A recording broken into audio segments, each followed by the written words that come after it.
Vamos a darle la bienvenida aquí a nuestros estudios a dos invitados, el profesor Daniel Álvarez de la Universidad Internacional de la Florida, especialista en lo que es el tema de religiones y teología, y también a Juan Dirsi, él es vicepresidente de la American Jewish Community aquí en el sur de la Florida. Bienvenidos a ambos, muchísimas gracias por estar con nosotros. Gracias por invitarme. Muchas gracias, Juan, muchas gracias, profesor Daniel. El profesor acaba de ser nombrado director interino de una iniciativa para crear un centro de estudios mundiales de la religión musulmana que sería parte de la Universidad Internacional de la Florida. Precisamente el propósito de este centro sería quizás educar un poco más a la comunidad, disipar un poco las interpretaciones que se hacen del interpretaciones Islam. Erróneas. Exacto, del Islam, porque desafortunadamente con tanta violencia, el califato, todos estos atentados, pues todos los musulmanes han sido pintados con la misma brocha, ¿no? Y Juan, pues es el director asociado del Centro Judeo-Cristiano, del Centro Judeo-Americano, American Jewish Center. Es que estamos jugando, Juan, con American Jewish Committee. Con siglas, y cuando uno las traduce de un idioma a otro, pues ahí cometemos... las dejamos todas como siglas. Por eso las dejamos en inglés. El Centro Judeo-Americano, el Comité Judeo-Americano. Bienvenido, Juan. Gracias. Profesor, yo no soy historiador, pero he estado muchos años en estas cuestiones del periodismo. Si sumáramos las personas que han muerto en conflictos violentos en nombre de algún problema religioso en los últimos 30 o 40 años, yo creo que pasa del 1.000.000. ¿Son las religiones las culpables o son las falsas interpretaciones que se dan a las enseñanzas religiosas por personas que a lo mejor tergiversan o interpretan de forma aberrada esos textos las que producen tanta muerte? En mi opinión, yo creo que hay verdad en ambas cosas. Yo creo que hay ciertos elementos en todas las religiones que yo he estudiado, Agustín. Gracias otra vez por invitarme. Un placer estar aquí contigo y con Juan y con usted aquí en la cabina. Desgraciadamente, si tú estudias estos textos, todos los textos religiosos fueron escritos en tiempos de mucha violencia. Por ejemplo, el Islam nace en un seno de violencia con el conflicto con las tribus árabes de Meca que rechazan el mensaje del profeta Mahoma. Y los ataques fueron mutuos. Así, Mahoma era un profeta guerrero, estaba al frente de sus tropas. Si miras las raíces del hinduismo, te das cuenta que los arios, ¿no?, de Europa, que invaden a la India al año 1500, en las Vedas, ¿no?, escriben una literatura donde ellos justifican la invasión y la destrucción de los pueblos indígenas de la India y la subyugación de esos pueblos. Así que todos los textos que tú vas a mirar siempre se puede sacar, yo diría, de contexto, en el sentido de contexto histórico. Tú no puedes hacer una cosa que pasó hace 2000 años y trasladarla sin ningún tipo de reinterpretación a condiciones que no son las mismas. Entonces, desgraciadamente, esas cosas están ocurriendo. Y también ocurre otro fenómeno que no se entendiendo muy bien, es la incorporación de prácticas no religiosas que se incorporan a la religión y después se legitimizan. El caso clásico para mí es la muerte de mujeres en el mundo musulmán, la mutilación de la muerte, que para esas personas, los talibanes, mucha gente de Pakistán, en Arabia Saudita, los creen que es parte del Islam, pero cuando tú estudias la fuente del Islam, no son parte del Islam. Entonces, ese proceso de legitimizar una práctica cultural e incorporarla a la religión, se te olvida de que eso no fue originalmente parte de la religión. Pero yo te puedo decir una cosa claramente, de que en todos los textos que yo he leído, aún los más benignos, los más pacíficos, está el elemento de proteger mi comunidad, y si tengo que usar violencia para protegerla, lo voy a hacer. Fíjate, y para mí eso puede ser mal usado. Yo creo, Juan, que todas nuestras religiones, la judea, la religión judía, la hebrea, el islamismo, la religión católica, tienen en sus textos, en sus escritos, episodios muy violentos, ¿no? Yo, por ejemplo, en el Antiguo Testamento nuestro, que forma parte de la Torah hebrea, hay aquellas guerras de Samuel y de toda esa gente de esa época donde los muertos se contaban por miles, inclusive los cruzados católicos que salieron de países europeos e hicieron cruzadas también, hicieron barbaridades a lo largo de sus recorridos. Pero llegamos al siglo XX, no el actual, el siglo anterior, el siglo el siglo XX, el siglo de las dos guerras mundiales, el siglo donde la humanidad deja mucho de su violencia atrás y se crean las Naciones Unidas y los organismos regionales y hay embajadores y por primera vez los papas empiezan a viajar con una cultura de amor y se crea el Estado israelí. Y sin embargo, estamos viendo una violencia, sobre todo en los últimos 40 años, una violencia espantosa, pero una violencia más que nada originada dentro del mundo musulmán.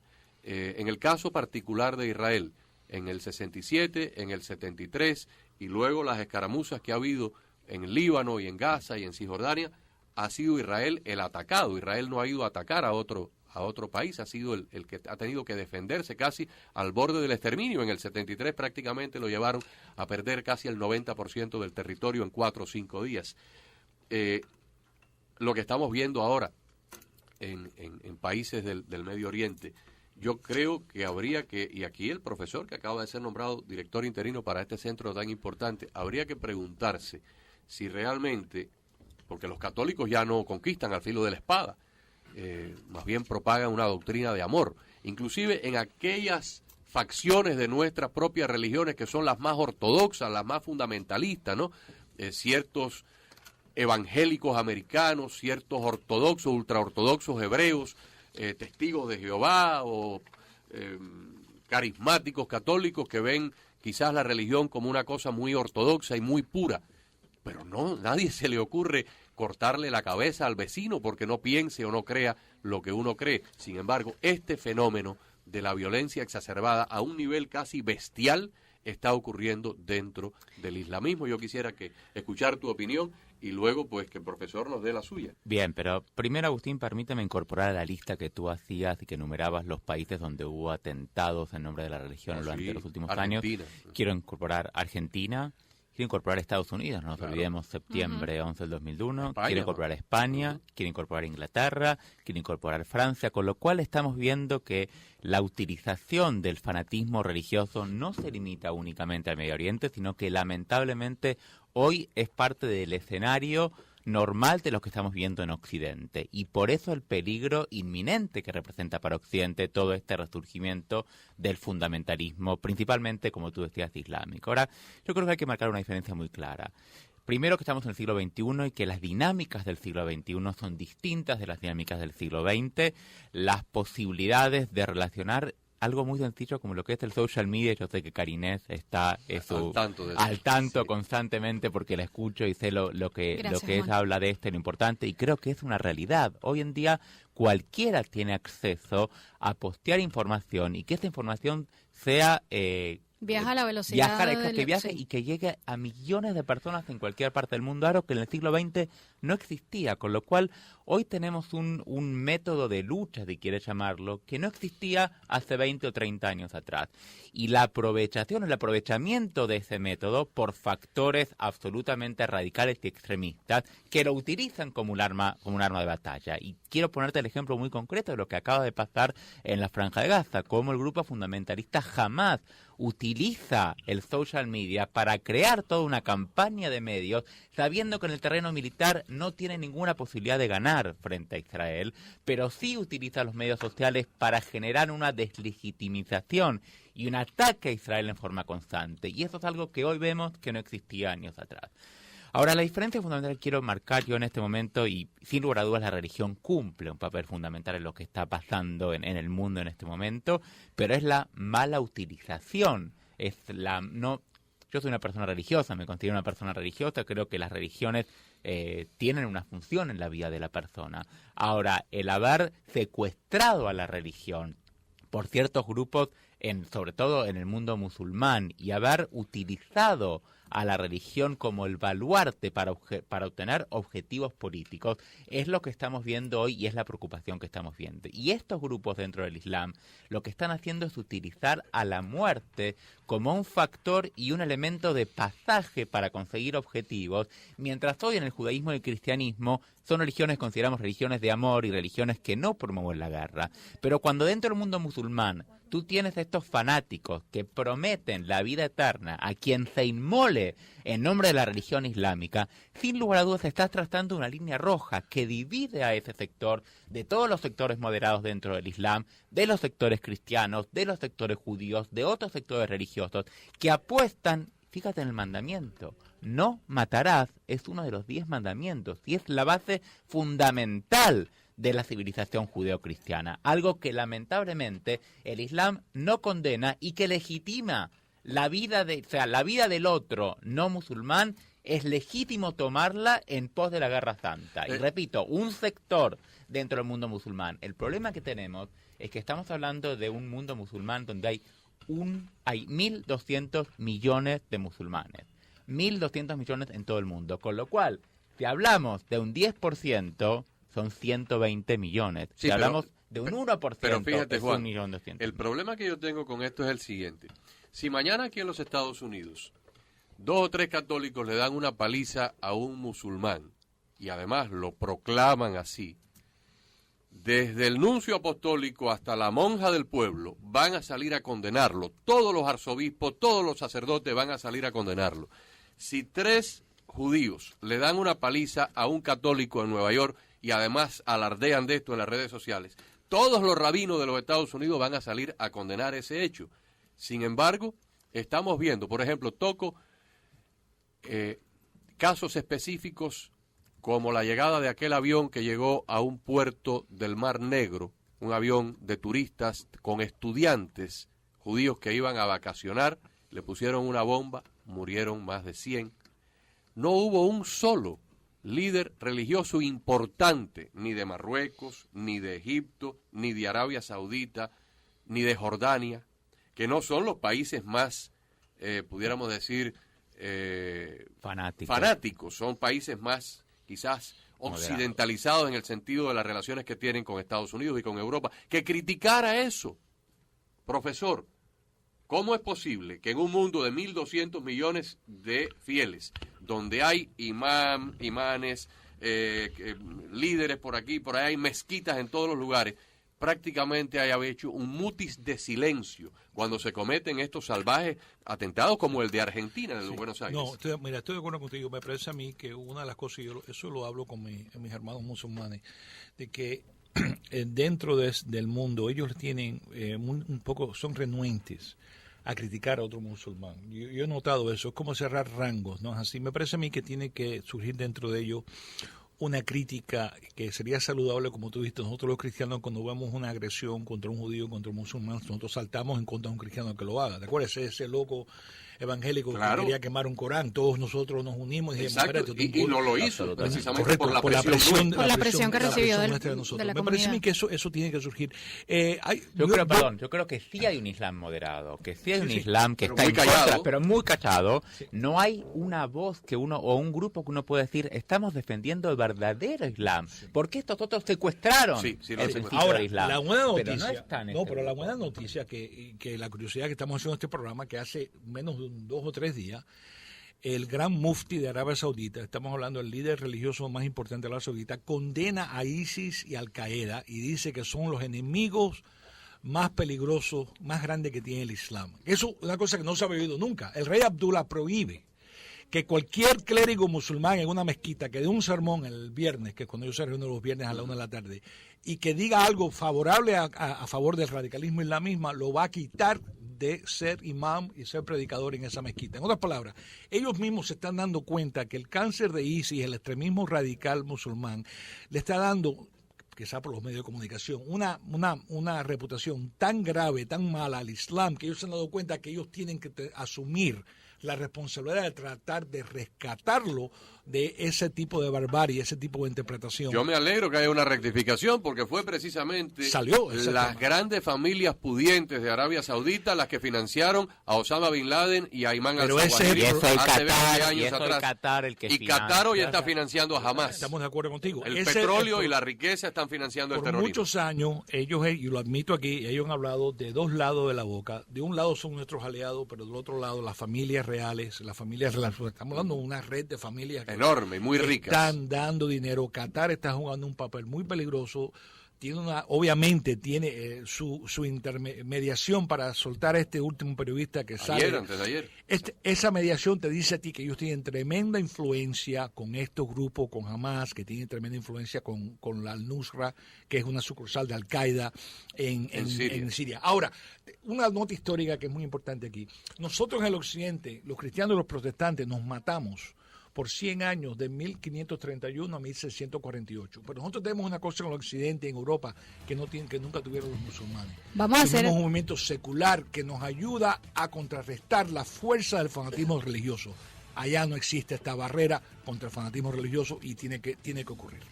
Están escuchando al profesor Daniel Álvarez de la Universidad Internacional de la Florida, especialista en temas de religiones y teología, y también a Juan Dirsi, vicepresidente de la American Jewish Community, que se encuentran aquí en nuestros estudios junto con nosotros, Agustina Costa y Karines Moncar. Tenemos a nuestra audiencia que quiere participar de este tema. Recordamos que tenemos aquí en los estudios al profesor Daniel Álvarez, profesor de la Universidad Internacional de la Florida, especialista en este tema de religiones y teología, y también a Juan Dirsi, vicepresidente de la American Jewish Community aquí en el sur de la Florida. Sergio, muy buenas tardes. Buenas tardes. Buenas tardes. Mi comentario es para el señor Dirsi. El señor Dirsi ha dicho que los de Hamas son terroristas. Definitivamente los palestinos no tienen ejército. Entonces el ejército de los palestinos son lo que él llama terroristas. Pero esos terroristas no tienen aviones, no tienen tanques, no tienen un solo helicóptero artillado, no tienen un ejército. Entonces la única manera de defenderse y tratar de recuperar las tierras que se apropiaron en 1967 es de esa forma, reclamar y que el mundo sepa.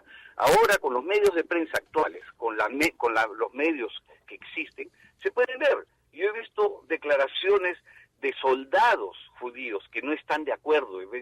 He visto cómo entierran a niños vivos, videos que se pueden colgar con los medios ahora. Eso se ocultaba antes, ahora no lo pueden ocultar. Ahora, discúlpenme, ¿dónde han visto que un país o un estado esté partido en dos?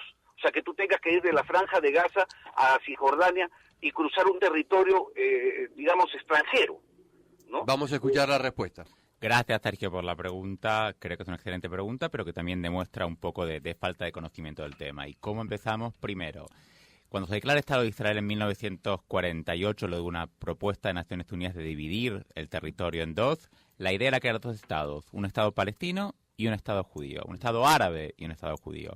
El liderazgo judío dijo, vamos a aceptar esto, aunque es mucho menos de lo que queremos, pero acabamos de sobrevivir al Holocausto, no podemos darnos el lujo de no tener un lugar donde refugiarnos en caso de que algo pase de vuelta. Los países árabes dijeron, de ninguna manera, no aceptamos esta propuesta, pero tampoco aceptamos el derecho de los judíos a que tengan su Estado, con lo cual comienza un bombardeo inmediato. Cuando Ben Gurión declara la independencia de Israel, se escucha en el video el ruido de los aviones bombardeando el lugar en Tel Aviv donde se declara la independencia. A partir de ese momento es una guerra que termina con un armisticio. Israel, un pequeño estado que no tenía nada, consigue detener el avance de los ejércitos de los países árabes vecinos. Y hay dos zonas que quedan, quizás hubieran sido el principio de un Estado palestino, que eran la Franja de Gaza y Cisjordania. Pero nadie les da a los palestinos la posibilidad de tener un Estado propio. Y no es por culpa de los judíos.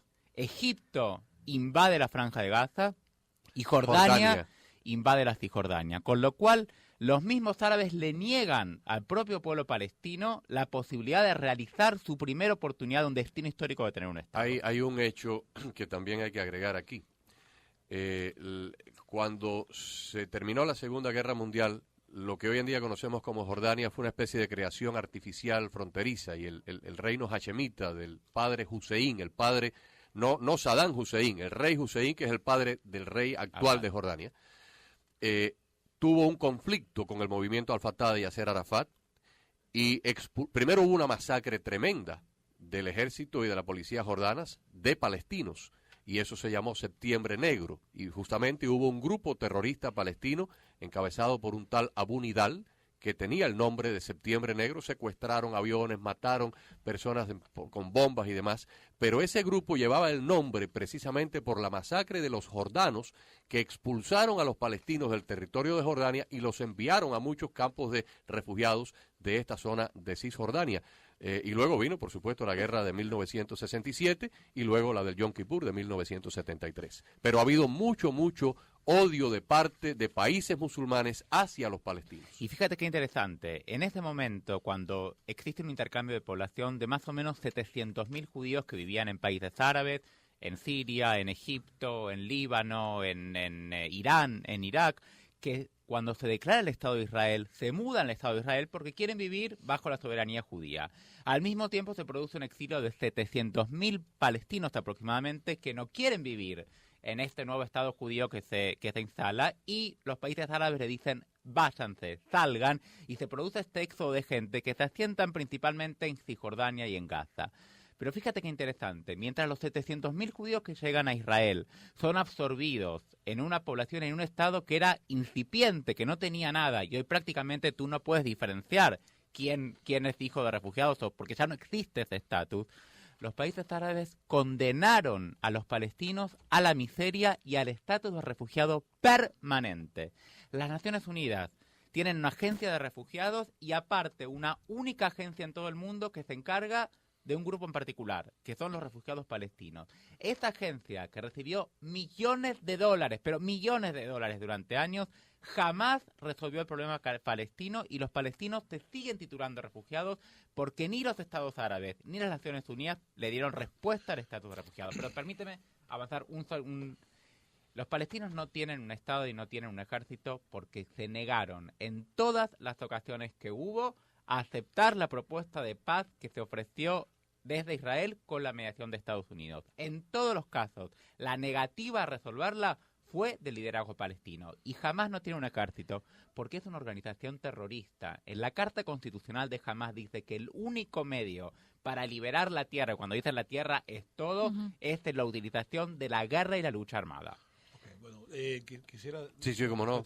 Profesor, levante un poquito el micrófono, por favor. Mira, los palestinos obviamente tienen un narrativo, Juan, y tú lo sabes muy bien, diferente. Ellos ven lo que ellos llaman el Nakba, la catástrofe del 48, porque creen, estoy hablando del lado, no representado del lado palestino, el narrativo palestino de que la partición fue impuesta sobre ellos y ellos no tuvieron parte ni voz en ese voto. Y entonces ellos creen que esa decisión unilateral de las Naciones Unidas fue injusta. Entonces por eso muchos de ellos reclaman de que toda la Palestina histórica es de ellos y que los judíos no tienen nada que ver allí.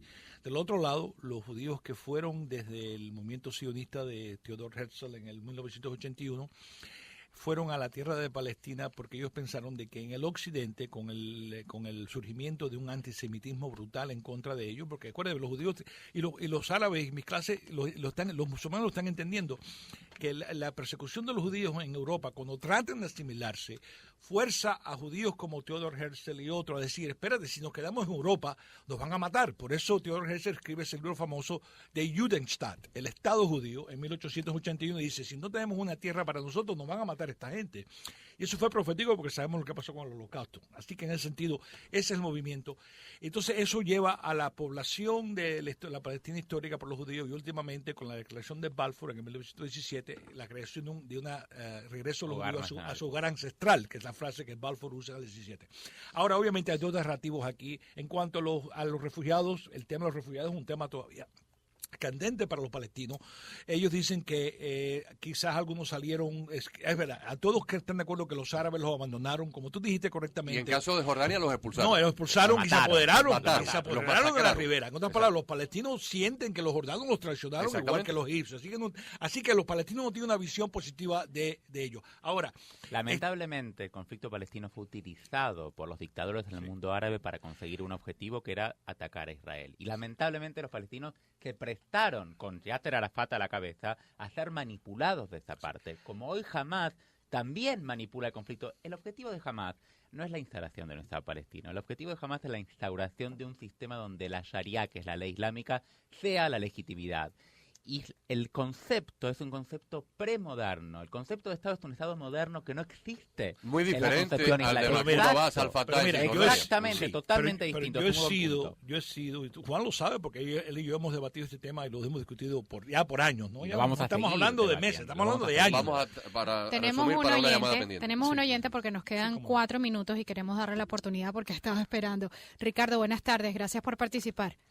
Inés y al otro señor, me encanta su programa. Llevo 2 semanas sintonizando la 1020 y especialmente no hay hora de salir del trabajo para escuchar su programa. Muchas gracias, señor. Muchas gracias, Hablan Ricardo. cosas que verdaderamente valen la pena. No Gracias. están en la bobería, traen algo actual, algo que necesita saber el mundo. Gracias. Y estoy contento por lo que he escuchado porque me acaban de dar una catedrática, vaya, tremendo.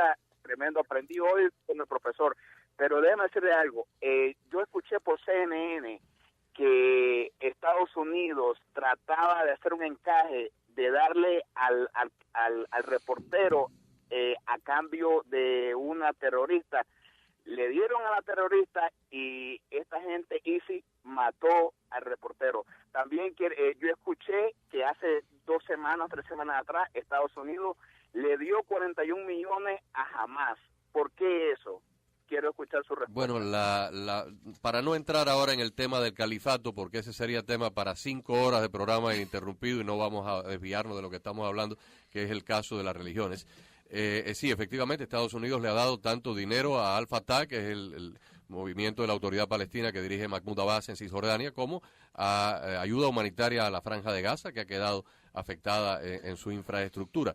Desafortunadamente, el dinero que va para Gaza no se puede fiscalizar y no se puede garantizar de que realmente vaya a ayudar. Es más, parte de los túneles que se destruyeron ahora en esta última ofensiva por debajo de la frontera fueron construidos con cemento que Israel le donó a los palestinos para hacer hospitales y escuelas y demás. Sí. Pero, Agustín, yo quería decir una cosa para concluir y simplemente llegar a lo que estaba diciendo Juan. Lo que a mí me preocupa es, efectivamente, como decía Juan, Arafat me parece a mí que abandona una oportunidad enorme de un tratado de paz, 2 veces, en 2000 y 2001, con Clinton y con Ahmed Barak. No hay dudas que el titubeo de Arafat me parece a mí fue costoso, pero yo he sido crítico de la administración de Netanyahu porque creo que la única persona, socio que yo considero confiable, hasta el presidente de Israel, Shimon Peres, considera a Mahmoud Abbas su amigo y está tratando de influenciar que Netanyahu cambie de mente. Fíjate que no hubo en este mes, 6-7 semanas de conflicto entre Gaza e Israel, no hubo un ataque de la ribera occidental en contra de Israel. Profesor, una pregunta. ¿Por qué no darle a Mahmoud Abbas? Si yo tengo un conflicto histórico violento contra ustedes dos que son hermanos gemelos, ¿cómo yo voy a poder hacer la paz con usted si el otro me quiere arrancar la cabeza? Porque Haaretz, Tom Friedman, Roger Cohen, que son todos de Israel, están diciendo Netanyahu está perdiendo una oportunidad importante de elevar la figura de Mahmoud Abbas para neutralizar a Hamas. Sin lugar a dudas, Mahmoud Abbas es la única persona en este momento en el liderazgo palestino que puede ayudar a resolver el conflicto. El problema es que no tiene legitimidad, porque todos sabemos que de ir a elecciones pierde prácticamente. Pero es que Israel le ha quitado la legitimidad. No le ha quitado, jamás lo echó. Tú lo sabes, jamás lo echó de la Franja de Gaza. A patadas. A tiros. A tiros. ¿De acuerdo? Ahora, Juan, un oyente pregunta, ¿por qué no devuelven los israelíes los territorios como una base de principio para el comienzo? Excelente pregunta. Okay. Y con esa vamos a Tenemos un minuto. Los territorios no son la razón del conflicto. Los primeros ministros israelíes prometieron devolver con la intervención americana hasta el 97% de los territorios. ¿Qué hizo Yasser Arafat? Dijo no y se fue. ¿Qué hizo Mahmoud Abbas? Dijo no y se fue. El problema acá, todos sabemos cuál es la frontera. Uno viaja a Israel y queda muy claro qué parte va a quedar en cada lugar. El problema acá es que Mahmoud Abbas, que lo hablaba Daniel, no tiene la legitimidad ni el poder político de aceptar que van a tener que renunciar a una parte de lo que declaran. ¿Por qué? Porque Israel es muy claro, dice, queremos solucionar el conflicto. ¿Qué quiere decir? Que de ahora en más este es tu territorio y de ahora en más este es mi territorio. Y el liderazgo palestino, incluido Mahmoud Abbas, se ha negado a reconocer el derecho del pueblo judío a tener un territorio. ¿Por qué? Porque sabe que vienen los de Hamas y lamentablemente no tiene forma de enfrentarlos, porque lo dan vuelta por arriba y por abajo. Si a Mahmoud Abbas se convirtiera en presidente de un Estado palestino, eso le quitaría la batuta a Hamas y me parece que Israel ha perdido una oportunidad enorme. Yo y sí tuve creo la posibilidad de estar en Ramallah, que los territorios los de estar en Ramallah durante los últimos 3 años, una vez por año. Y uno ve realmente que hay un avance y que ese avance, que la gente vive mejor. Y al final de cuentas, lo que tenemos que hacer es resolverle los problemas a la gente. Lamentablemente, la violencia que el Hamas trajo a la Franja de Gaza fue la causante de la miseria y de las muertes que vimos en las últimas semanas. Ojalá, Daniel, ojalá tú tengas influencia para hablar con Hamas. Esperamos que el Centro de Estudios Musulmanes traiga este tipo de diálogo aquí a la Universidad Internacional. Ojalá que sí. Wow, Bueno, qué placer tenerlos muchas a gracias ambos. a Vamos a ambos. tener que ir a la Universidad Internacional de la Florida y a Está al America's doblar de mi Community casa. Center para ir a seguir, a escuchar esta cátedra, ahí por la Dios. seguimos. Ahí seguimos el diálogo. Muchas gracias, Juan Dircía. Muchas gracias a profesor Daniel ambos. Álvarez.